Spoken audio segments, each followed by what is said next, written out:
Qoynunda bir qarış yer versən mənə, neçə il həsrətlə dözüb yaşadım. Çox şükür Allaha qovuşdum sənə. Ey ana vətənim, doğma Füzulim, qoynunda bir qarış yer versən mənə, neçə il həsrətlə dözüb yaşadım. Çox şükür Allaha qovuşdum sənə. Ən günəş dağıda sevinirdi, hər zaman haqq deyən dilim Füzulim. Çınar bulağının suyu sənildi, qayıtdı biz geri elim Füzulim.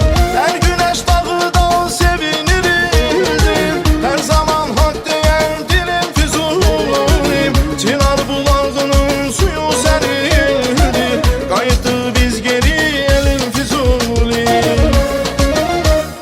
Canım Füzulim, gözüm Füzulim, qayıtdı biz geri elim Füzulim. Canım Füzulim, gözüm Füzulim, qayıtdı biz geri elim Füzulim.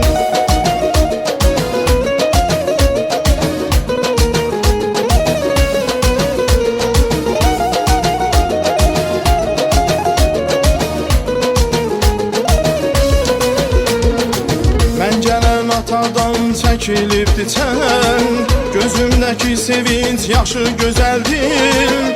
Köndələn gölünü seyr edirəm mən, hər qarış torpağı başı gözəldir. Mən gələn atadan çəkilibdi çən, gözümdəki sevinç yaxşı gözəldir.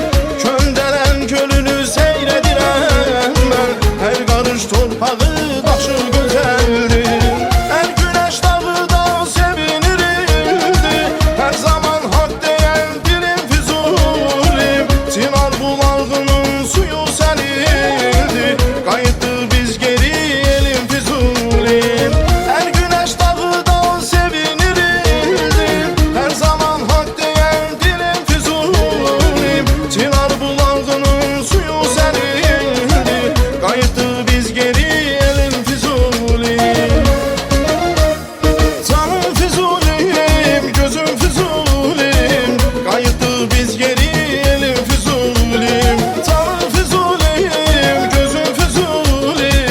Qayıtdı